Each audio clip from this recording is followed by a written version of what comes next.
السلام عليكم ورحمة الله. الحمد لله والصلاة والسلام على سيدنا محمد وعلى آله وصحبه أجمعين. بعد أعوذ بالله من الشيطان الرجيم. بسم الله الرحمن الرحيم. رب يسر ولا تعسر وتمم بالخير. رب اشرح لي صدري ويسر لي أمري.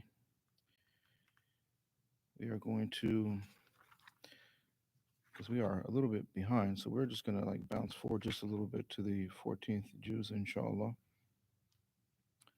because of this. So in Surah Al-Hijr, inshallah. So if you're beginning, so the let's see. Okay, so if you go from Surah from ayah number 26, okay, so that's the kind of like the beginning, okay, of this particular subject matter here, and what it is dealing with is that I want to make sure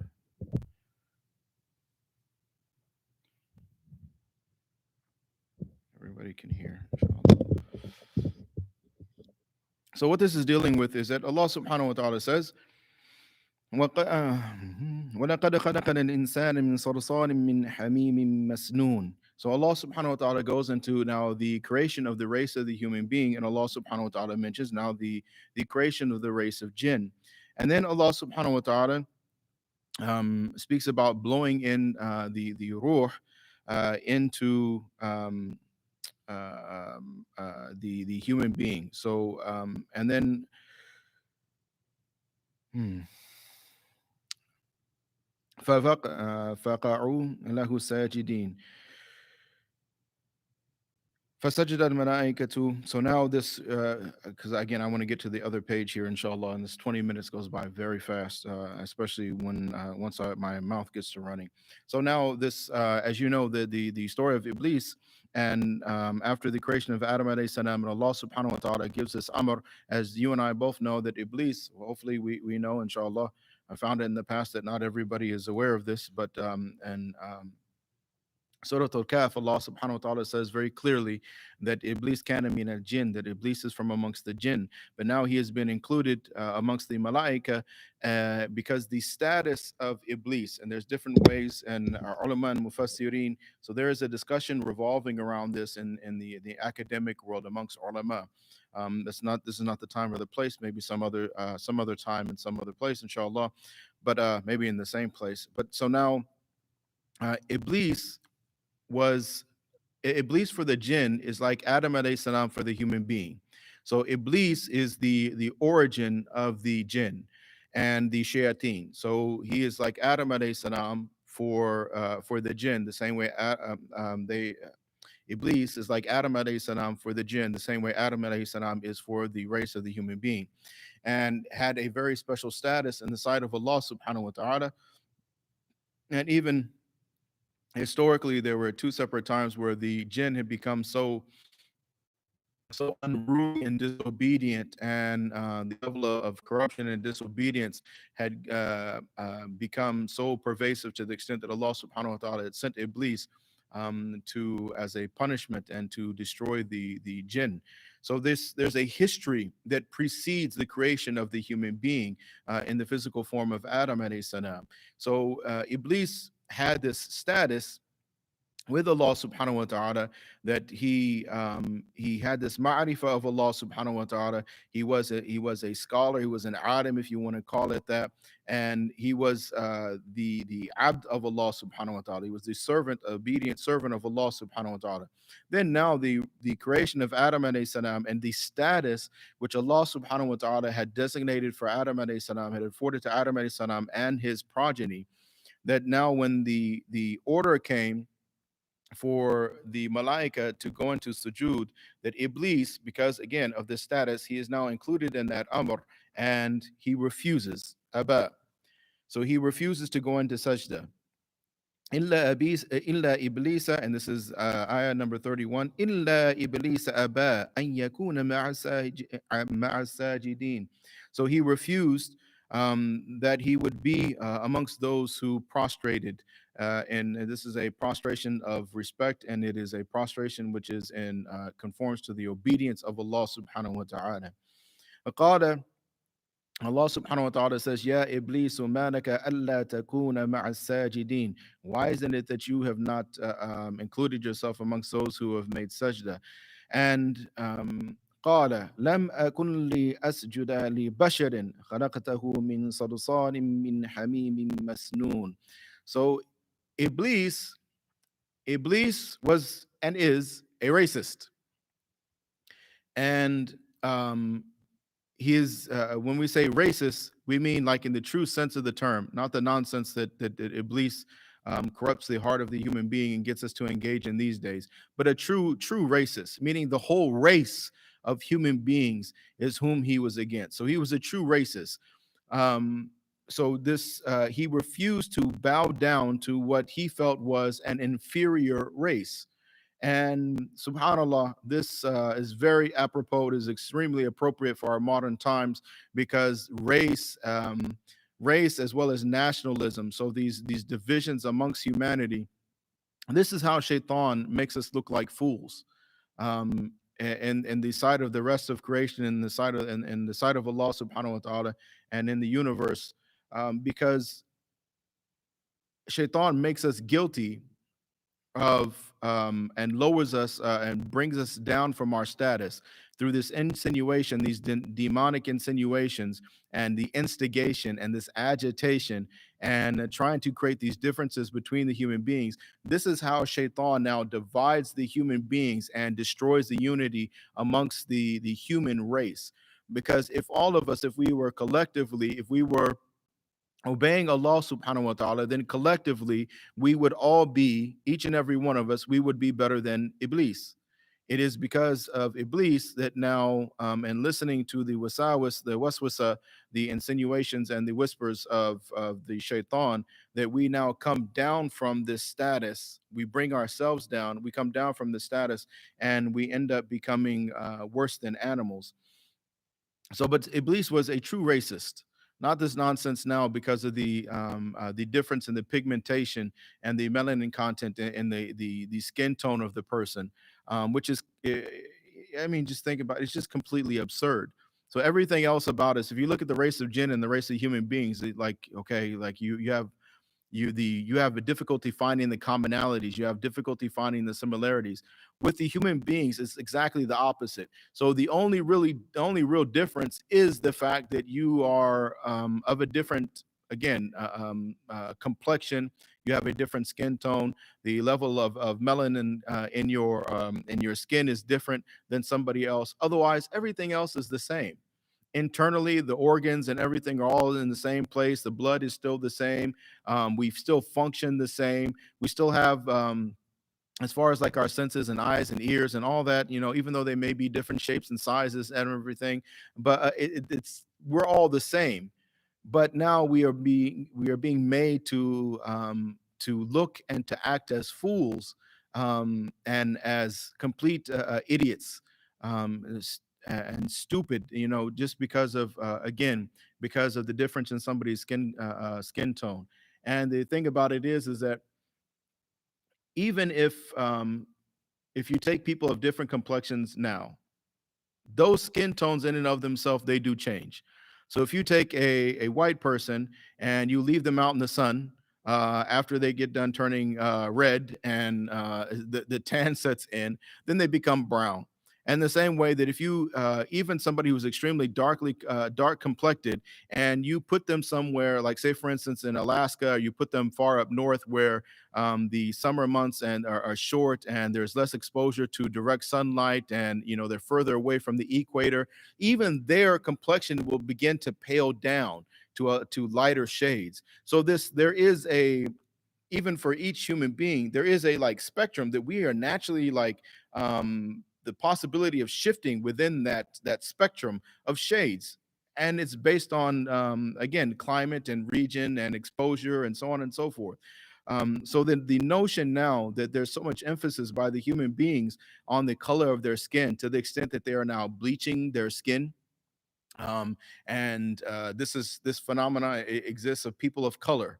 So, and not just any particular part of the world either. So you'll have people of color in different parts of the world, and they will intentionally try, and they will make efforts, and there are products and everything, and they will bleach their skin, and they will put these products on their skin just for the sake of appearing of a lighter complexion, because that is perceived as being and receiving a higher status and being treated differently in a society. And the notion in and of itself is complete absurdity. And the fact that we say that we are, as human beings, we're always talking about how intelligent we are and technologically advanced we are, and modern, how modern we are, and this and that and the other, and we're always kind of like blowing our own horn. But these things, we oftentimes when we talk about people who worship idols, and we're just like, we look at them and we're just thinking like, that is so absurd, that is so ridiculous. Like, really, you've got like a doll, and you're worshiping this doll, or whatever, this thing that you've made with your own hands. Like, it doesn't even make any sense. And then we'll turn around right after making that statement and saying like, that is completely absurd, that is foolish, and that is it's idiocy, it doesn't make any sense whatsoever. We'll turn right around after looking at that person for what they're doing, and now put an emphasis on color, as if color now matters for something. Like, I become like a better person, or I gain more prestige because the color of my skin becomes lighter. And if you think about it, why lighter as opposed to darker, for instance? So these are the things that we have to think about. And with the Anbiya alayhi salatu wasalam, they came in all different sizes and shapes. MashaAllah, there are descriptions of the Anbiya alayhi salatu wasalam. And MashaAllah, you have very light complected and very fair skinned prophets. You have very dark complected prophets. You have straight hair, you have curly hair, you have kinky hair, and very tight curled hair. So you have all of these different variations of the human being, and that is the Anbiya alayhim salatu wasalam. So Allah subhanahu wa ta'ala says, Inna akramakum indallahi atqakum. So the most noblest, the best amongst you are the ones who have the most taqwa, meaning it's something that's on the inside. And this is where Iblis makes his mistake, because it is through the obedience of Allah subhanahu wa ta'ala and this taqwa, and fulfilling our purpose and accepting the order of Allah. So accepting the order of Allah, accepting the decree and the decision of Allah subhanahu wa ta'ala, that's where our honor lies, that's where the respect lies. And Iblis lost sight of that, and now he became amongst the rajim. So he was rejected. So Allah subhanahu wa ta'ala says, قَالَ فَخْرُجْ, so get out from here. Minha فَإِنَّكَ rajim, because you are rajim. Rajim is like you are, it's like being ejected. You've been thrown out, you're tossed out. And ajim, this is ismu mubalagha. So this is an extreme form of this. So now, not just kind of any rejection, it is an extreme form of rejection. وَإِنَّ عَلَيْكَ لَعْنَةَ إِلَى يَوْمِ الدِّينِ, and upon you is a curse to the all the way until the day of deen, until the day of judgment. And he says, قال ربي فأنذرني إلى يوم يبعثون. Ya Rabb. Now notice he still addresses Allah subhanahu wa ta'ala as Rabb. So he hasn't lost sight of this. Ya Rabb. He's still addressing Allah subhanahu wa ta'ala as Rabb.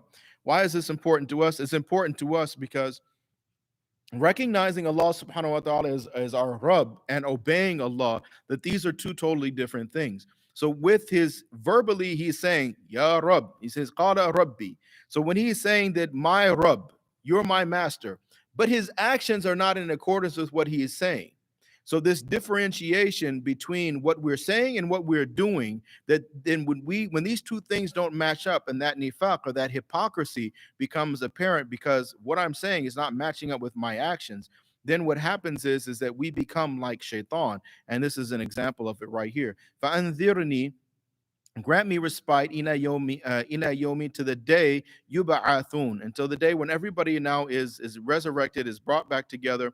Qala fa innaka minal munzarin. So Allah subhanahu wa ta'ala grants him this respite, ila yawmi al-waqti al-ma'anum, to the day which the time has been appointed, it is established, and it is known to Allah subhanahu wa ta'ala, and only to Allah subhanahu wa ta'ala. So here, قال ربي بما أغويتني لأزينن لهم في الأرض excuse me, وَلَا أُغْوِيَنَّهُمْ أَجْمَعِينَ. So now he says, Rabbi, my Rabb, because of I have you have made me amongst those who have you have declared me amongst those who have gone astray. So because I've been declared this gone astray, and because now that this is my situation, so he says that, and this ta'kid comes. La, this lamu ta'kid, it comes in the beginning of the verb. So there's emphasis at the beginning. Uzayyinanna, and then two. So this nuna, you have two. You have nuna khafifa, which is one extra noon on the end. So that's another ta'kid. So that's one. Now you have nuna thaqila, and that means now two. So you have the lamu ta'kid in the beginning, and then you have this nuna thaqila that's coming at the end. So you have three. So he's saying that this is the amount of emphasis that Shaitan is putting on his own words. So he's saying, I am going to make for them the dunya, fil ard, in this life, I'm going to make for them everything. This disobedience and this dunya, everything, seem what? Zina. Zina, I mean, beautiful. Make it attractive to them. I'm going to make it attractive to them. لَأُغْوِيَنَّهُمْ أَجْمَعِينَ. And the same thing again, and I am going to lead them astray. And again, the same thing, the lamu ta'kid in the beginning, the nuna thaqila coming at the end. So again, three emphasis on both of these verbs. I'm going to make it attractive to them, and I'm going to lead them astray. How many of them? He's shooting for the whole kit and caboodle. Ajma'een, all of them. So he's not leaving anybody out. So Shaitan has it out for every last one of the progeny, Adam alayhi salam and his progeny. There are no exceptions. But Allah subhanahu wa ta'ala, Allah subhanahu wa ta'ala is the one who makes the exceptions, because now remember, Shaitan, and this is for us, this is a big thing, because people when you start talking about jinns and possessions and magic and sihr and so on and so forth, there's a point of aqidah that has to be maintained, brought to the forefront. It has to be focused on. And that point is this: Shaitan is taking permission from Allah. Not just any shaitan, the shaitan, Abu Shaitan, Iblis, Ar-Rajim. When Iblis has to take permission from Allah subhanahu wa ta'ala, in the Quran, Allah subhanahu wa ta'ala is letting us know, please, you have to remember, Allah subhanahu wa ta'ala is the one who is in control at all times. There is no exception to this rule. There is no exception to this reality. So everything that is in existence, with the exception of Allah subhanahu wa ta'ala, is the creation of Allah. And it cannot do anything. It cannot harm. It cannot benefit. It is only Allah subhanahu wa ta'ala. So now Shaitan has to take this permission from Allah.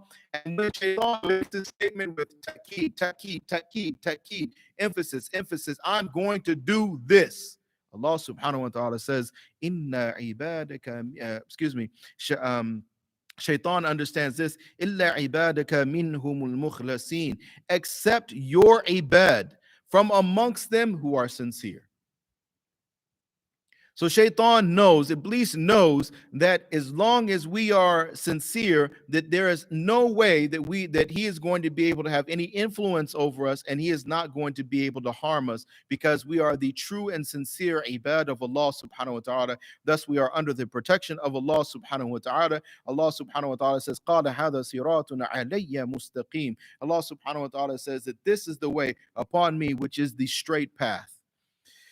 إن عبادي ليس لك عليهم سلطان إلا من اتبعك من الغاوين. That without a doubt, you certainly, amongst my ibad, you have ليس لك عليهم سلطان, you have no authority over them. This is the declaration of Allah subhanahu wa ta'ala. You have no authority over them, except إلا من اتبعك من الغاوين, except for those who follow you, from those from who have gone astray, who follow you. So once the person has stepped off the siratul mustaqim, they have whether they have fallen prey to their own desires, their own ambitions, their and no matter what form that happens to take, if they have, or just the whisper, the insinuations of shaitan, anything now where that abd of Allah decides to step off the siratul mustaqim, what happens is that we step out of the protection of Allah. We step out of the protection of Allah subhanahu wa ta'ala. Shaitan has the ability to have authority over us because and this is where Allah subhanahu wa ta'ala says that Bismillahir Rahmanir Rahim. Um, ألم يعهد إليكم يا بني آدم يا بني آدم أن لا تعبدوا الشيطان إنه لكم عدو مبين وأن يعبدوني هذا صراط مستقيم. So in Surah Yasin, so this covenant that Allah subhanahu wa ta'ala took with us that we talked about in Surah Al-A'raf in Ayatul Alest. So now this whole covenant that's been taken, and Allah subhanahu wa ta'ala, we are supposed to be worshiping Allah subhanahu wa ta'ala, obeying Allah. And Allah subhanahu wa ta'ala says that now what has happened is that I've ordered you to worship me, and I told you do not worship, meaning obey shaitan. So as soon as we obey shaitan, that is worship. That's what's meant here. The obedience of shaitan. So when we listen to the wasawis and the waswasa, the whispers and the insinuations of shaitan, then we obey shaitan. We are now stepping off the sirat al-mustaqim. We are stepping out of the protection of Allah subhanahu wa ta'ala. We are we are exposing ourselves to this influence of shaitan and the control of shaitan. And that's where now all of these problems, they really start. So anytime somebody is having problems with, with the occult or anything of that nature, so the first reaction should not be, I need to go see somebody, and mashallah, I'm going to pay all this money, and not to even get into all of that right now, but not that it does place. But what has to be done first? The first problem is you are not obeying Allah. You are not obeying Allah. Most of the time, the individuals who are having this level of problem, it is because they're not making salah, they're not following the sunnah, they're eating haram, they're doing this haram thing, they're doing that haram thing, they're outside of the obedience of Allah subhanahu wa ta'ala. So the thing that needs to be done as far as solutions when dealing with shaitan is just as Allah ta'ala tells us to do isti'adah, seek refuge with Allah subhanahu wa ta'ala. A'udhu billahi minash shaitanir rajim. We're supposed to seek refuge with Allah. We don't try to fight shaitan. Fighting shaitan is not the purpose of our existence. It's the obedience of Allah subhanahu wa ta'ala, which is the purpose of our existence. Even to the extent, and this is a very subtle point, to where now shaitan becomes a non-factor.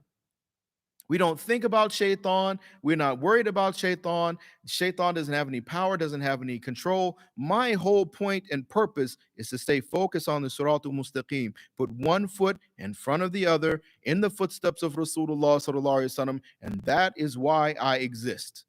And if I do that, and I do that properly, and if I maintain my taqwa and this wara, this consciousness and this caution, right, and this heightened level of awareness, then Allah subhanahu wa ta'ala is going. I'm in the protection of Allah subhanahu wa ta'ala.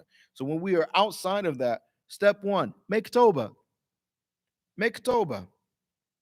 And that means like all the prerequisites, like that Toba has requirements. So fulfill those requirements of Toba. That is the very first step. I have to get back. I have to turn, literally, right? Taba yatubu. So I have to turn back to Allah subhanahu wa ta'ala. I have to turn back to the obedience of Allah, turn back to the Siratul Mustaqim, and now make my way back into the protection of Allah subhanahu wa ta'ala.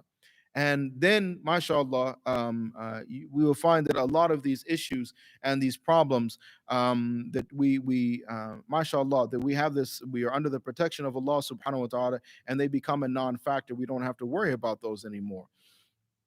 And because there's yes, another is real. Sihr, magic, is real. There's no doubt about that. Um, Jinns and shayateen, that is all real. And to say that you do not believe in jinn, that is kufr. To say that you do not believe in sihr, then that is kufr, because these are very clear ayat from the Quran. So when Allah subhanahu wa ta'ala has included this in the Quran, then if I say I don't believe in that, I'm saying there's a portion of the Quran that I do not believe in, and that is outright kufr. That person is no longer Muslim. Um, so these issues do exist, no doubt about it whatsoever. And but I've had people, when they come to me, may Allah help them, But they come to me or they go to people in these different places and different things, and they try all of these different measures and everything. And what ends up happening a lot of times is they end up engaging in shirk, because the first thing is your aqidah has to be intact before you engage in any of these other things. The aqidah has to be intact, it must be firmly and be in place. And the second thing is I have to have made tawbah, so I have to do istighfar, I have to make tawbah, and I have to make sure that my feet are on the sirat al-mustaqim. Otherwise, all that other stuff, why bother? um and this is the thing where you can't blame shaitan and ma'adallah, and don't ever blame Allah subhanahu wa ta'ala. It is from our disobedience and our decisions, the decisions that we have made. We stepped outside of that protection. We are the ones that are in a state of disobedience, and we are the ones that exposed ourselves. So may Allah ta'ala protect us and protect our family members. Again, these issues are very real, and they are never pleasant to go through and experience. But they are a form of trial in and of themselves. And even Nabi sallallahu alaihi wasallam, he was exposed to this as well. And the example from Nabi sallallahu alaihi wasallam and from the Sahaba is readily there and apparent. Then wa inna jahannama la maw'iduhum ajma'in. Now Allah subhanahu wa ta'ala says, is that right? Oh, subhanallah. It's already been 30 minutes. Subhanallah. Okay, so just drop down real quick. So Allah subhanahu wa ta'ala now talks about Jahannam, and Allah subhanahu wa ta'ala mentions that there are seven gates to Jahannam. Abwab likulli babin minhum juz'un maqsum. And for every one of those gates of the hellfire of Jahannam, there is a portion of humanity that is that they have been destined for that they have been that is going to be the door that they're going to go through, the bab, the gate. Then for the inna al-muttaqina fi jannatin wa uyun, and the muttaqin, that they will be in Jannah, and these gardens with these springs and fountains. And Allah, and they will be told, enter it in peace and safety, security. And here's the point that I wanted to get to. وَنَزَعْنَا مَا فِي صُدُورِهِم مِّنْ غِلٍّ إِخْوَانًا عَلَى سُرُرٍ مُتَقَابِلِينَ. Muslims, we have issues, and I would really love to finish the rest of this, mashallah. But that's how Quran is, mashallah. You always want to keep going. Um, we have issues, and we have problems in our relationships with sometimes with community members, sometimes with family members. And what happens is we start developing these bad feelings in our hearts. Somebody did this to us, somebody did that to us. We're human beings, we all have shortcomings, none of us are perfect, which means that the possibility of damaging relationships, it exists on a daily basis. And more often than not, that we as we the more we're interacting with a particular individual, a group of individuals, the chances are that as time goes by, just it's just the ratios of possibility, right?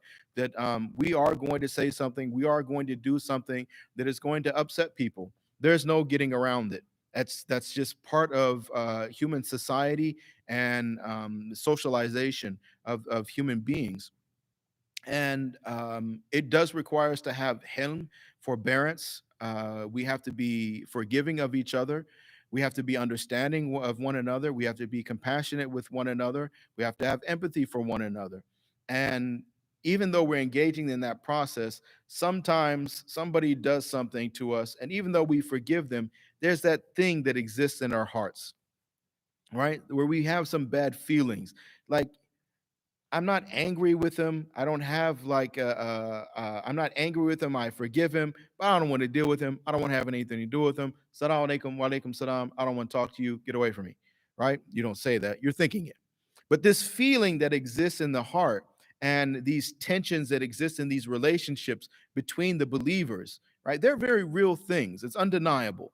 And again, sometimes it's even within family members or community members. Anytime that you're working with a group or a part of a team, we are naturally going to do things that are going to kind of tick each other off sometimes. Sometimes, like, I may be having a bad day, you may be having a bad day, this one's having a bad day, right? Sometimes we say something and it gets misinterpreted. Sometimes now with text messages, that's even worse. You text something and somebody like looks at it and takes it like some way that you didn't even intend it in the first place.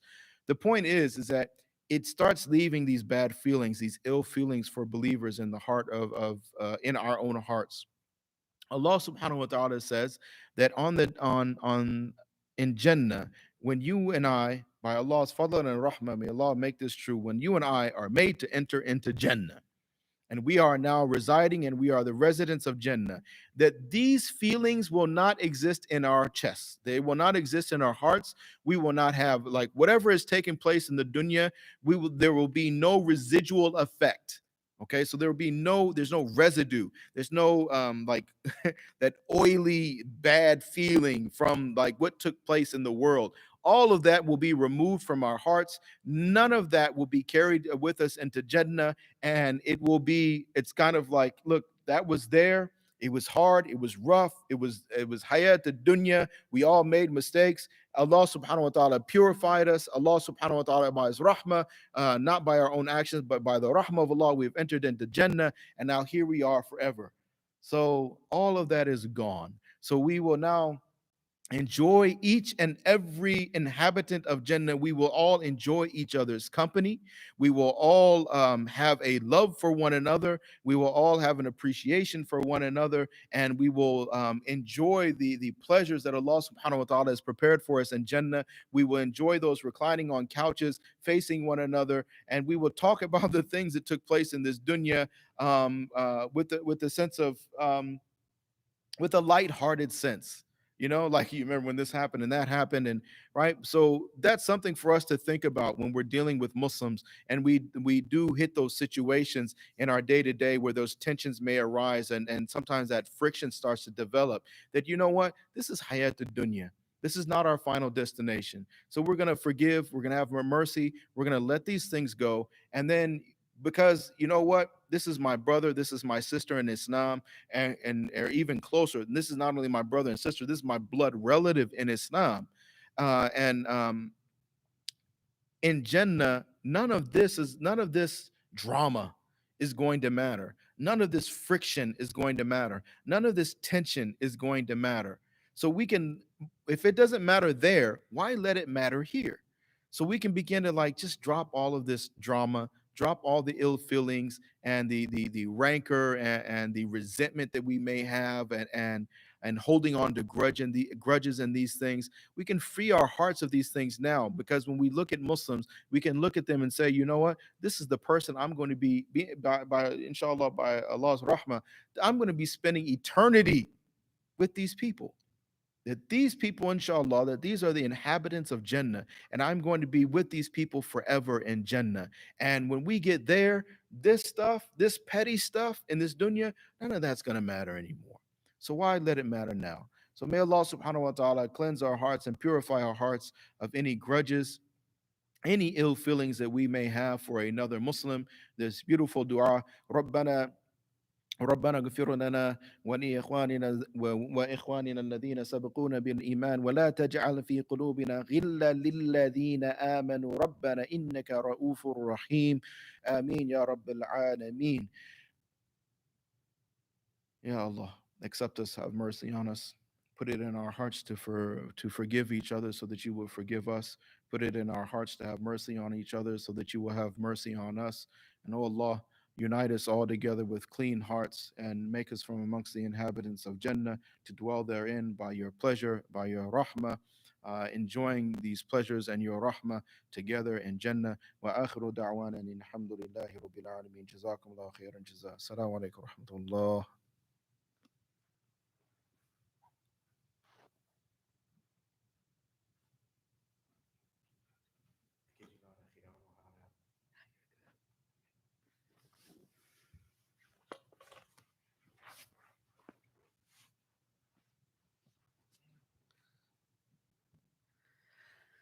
Assalamu alaikum.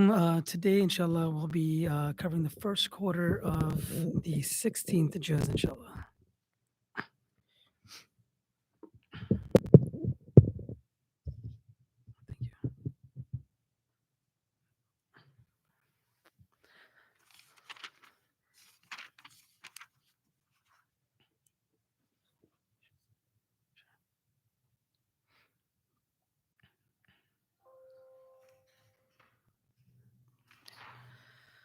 أعوذ بالله من الشيطان الرجيم. بسم الله الرحمن الرحيم. قال ألم أقل لك إنك لن تستطيع معي صبرا.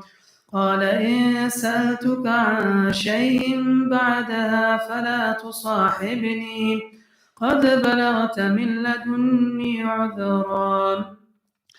فانطلقا حتى إذا أتيا أهل قرية استطعما أهلها فأبوا أن يضيفوهما فوجدا فيها جدارا يريد أن ينقض فقاما. قال لو شئت لاتخذت عليه أجرا. قال هذا فراق بيني وبينك سأنبئك بتأويل ما لم تستطع عليه صبرا. أما السفينة فكانت لمساكين يعملون في البحر فأردت أن نعيبها وكان وراءهم ملك يأخذ كل سفينة غصبا. وأما الغلام فكان أبواه مؤمنين فخشينا أن يرهقهما طغيانا وكفرا. فأردنا أن يبدلهما ربهما خيرا منه زكاة وأقرب رحما. وأما الجدار فكان لغلامين يتيمين في المدينة وكان تحته كنز لهما وكان أبوهما صالحا. فأراد ربك أن يبلغا أشدهما ويستخرجا كنزهما رحمة من ربك وما فعلته عن أمري ذلك تأويل ما لم تسطع عليه صبرا. ويسألونك عن ذي القرنين قل سأتلو عليكم منه ذكرا. إنا مكنا له في الأرض وآتيناه من كل شيء سببا. فأتبع سببا حتى إذا بلغ مغرب الشمس وجدها تغرب في عين حمية ووجد عندها قوما. قلنا يا ذا القرنين إما أن تعذب وإما أن تتخذ فيهم حسنا. قال أما من ظلم فسوف نعذبه ثم يرد إلى ربه فيعذبه عذابا نكرا. وأما من آمن وعمل صالحا فله جزاء الحسنى وسنقول له من أمرنا يسرا. ثم أتبع سببا حتى إذا بلغ مطلع الشمس وجدها تطلع على قوم لم نجعل لهم من دونها سترا. كذلك وقد أحطنا بما لديه خبرا. ثم أتبع سببا حتى إذا بلغ بين السدين وجد من دونهما قولا لا يكادون يفقهون قولا. قالوا يا ذا القرنين إن يأجوج ومأجوج مفسدون في الأرض فهل نجعل لك خرجا على أن تجعل بيننا وبينهم سدا.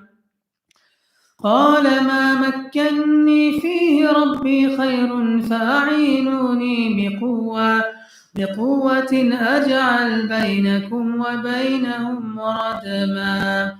آتوني زبر الحديد حتى إذا ساوى بين الصدفين قال انفخوا حتى إذا جعله نارا قال آتوني أفرغ عليه قطرا فما استطاعوا أن يظهروه وما استطاعوا له نقبا قال هذا رحمة من ربي فإذا جاء وعد ربي جعله دكا وكان وعد ربي حقا وتركنا بعضهم يومئذ يموج في بعض ونفخ في الصور فجمعناهم جمعا وعرضنا جهنم يومئذ للكافرين عرضا الذين كانت أعينهم في غطاء عن ذكري وكانوا لا يستطيعون سمعا أفحسب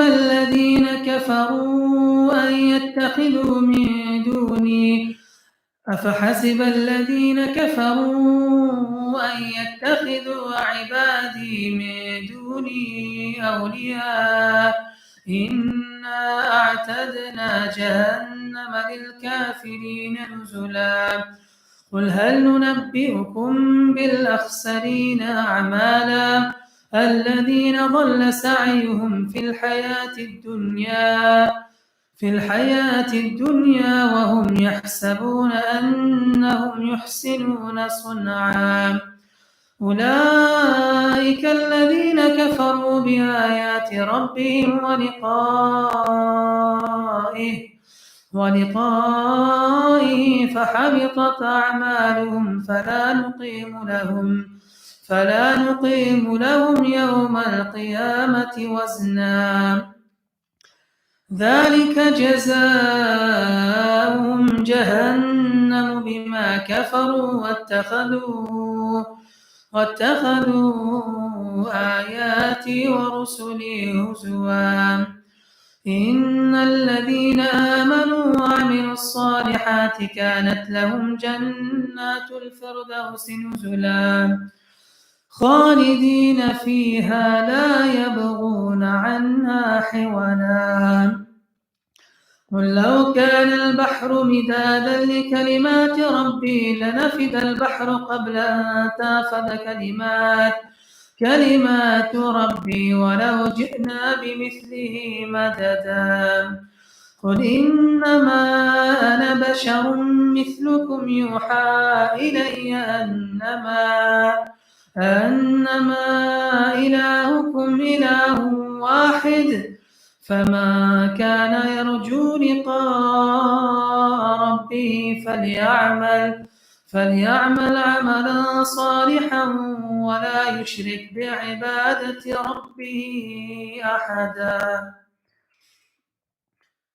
بسم الله الرحمن الرحيم كافها يا عين صاد ذكر رحمة ربك عبده زكريا إذ نادى ربه نداء خفيا قال رب إني وهن العظم مني واشتعل الرأس شيبا ولم أكن بدعائك رب شقيا وإني خفت الموالي من ورائي وكانت امرأتي عاقرا فهب لي من لدنك وليا يرثني ويرث من آل يعقوب واجعله رب رضيا يا زكريا إنا نبشرك بغلام اسمه يحيى لم نجعل له من قبل سميا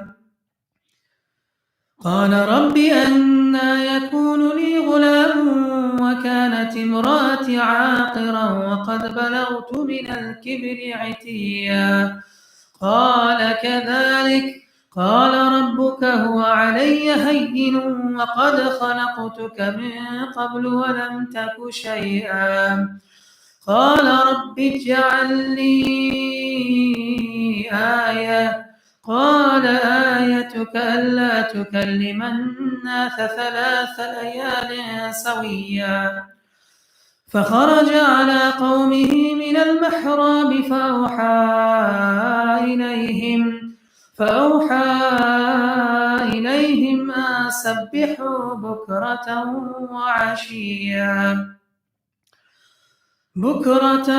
وعشيا. يا يحيى خذ الكتاب بقوة وآتيناه الحكم صبيا وحنانا من لدنا وزكاة وكان تقيا وبرا بوالديه ولم يكن جبارا عصيا. وسلام عليه يوم ولد ويوم يموت ويوم يبعث حيا. واذكر في الكتاب مريم إذ انتبذت من أهلها مكانا شرقيا فاتخذت من دونهم حجابا فأرسلنا إليها روحنا فتمثل لها بشرا سويا. قالت إني أعوذ بالرحمن منك إن كنت تقيا. قال إنما أنا رسول ربك لأهب لك غلاما زكيا. قالت أنى يكون لي غلام ولم يمسسني بشر ولم أك بغيا. قال كذلك قال ربك هو علي هين ولنجعله آية للناس ورحمة منا وكان أمرا مقضيا. فحملته فانتبذت به مكانا قصيا فأجاءها المخاض إلى جذع النخلة قالت يا ليتني مت قبل هذا وكنت نسيا منسيا. فناداها من تحتها ألا تحزني قد جعل ربك تحتك سريا وهزي إليك بجذع النخلة تساقط عليك رطبا جنيا. فكلي واشربي وقري عينا فإما ترين من البشر أحدا فقولي إني نذرت للرحمن صوما فلن أكلم اليوم إنسيا. فأتت به قوما تحمله قالوا يا مريم لقد جئت شيئا فريا. يا أخت هارون ما كان أبوك امرأ سوء وما كانت أمك بغيا. فأشارت إليه قالوا كيف نكلم من كان في المهد صبيا. قال إني عبد الله آتاني الكتاب وجعلني نبيا وجعلني مباركا أينما كنت وأوصاني بالصلاة والزكاة ما دمت حيا وبرا بوالدتي ولم يجعلني جبارا شقيا. والسلام علي يوم ولدت ويوم أموت ويوم أبعث حيا. ذلك عيسى بن مريم قال الحق الذي فيه يمترون.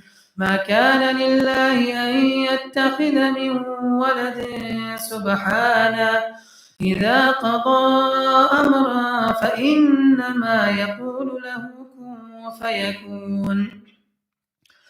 وإن الله ربي وربكم فاعبدوه هذا صراط مستقيم فاختلف الأحزاب من بينهم فويل للذين كفروا من مشهد يوم عظيم أسمع بهم وأبصر يوم يأتوننا لكن الظالمون اليوم في ضلال مبين وأنذرهم يوم الحسرة إذ قضي الأمر وهم في غفلة وهم لا يؤمنون إنا نحن نرث الأرض ومن عليها وإلينا يرجعون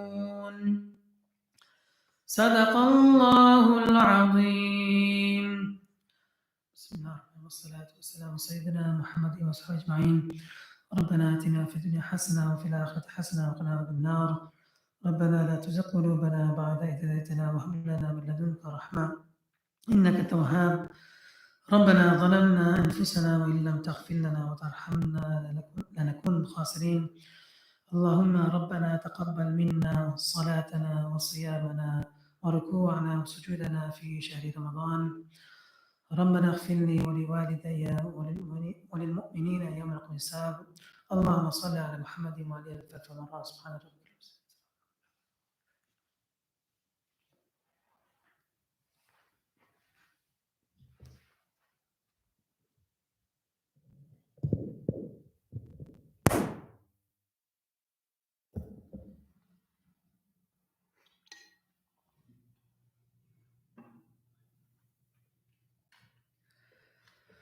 الله أكبر الله أكبر الله أكبر الله أكبر أشهد أن لا إله إلا الله أشهد أن لا إله إلا الله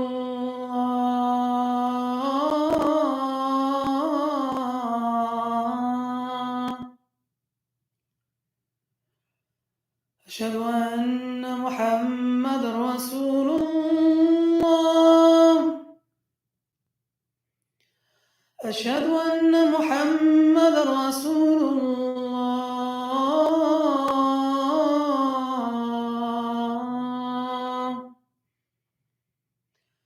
حي على الصلاة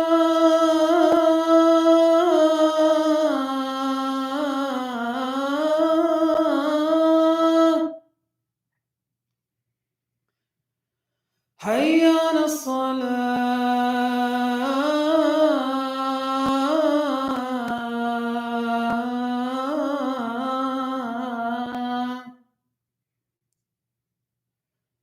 حي على الفلاح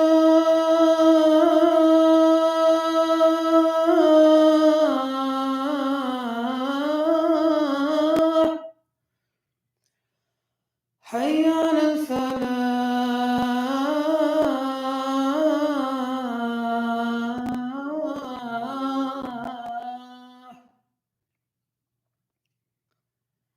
الله أكبر الله أكبر لا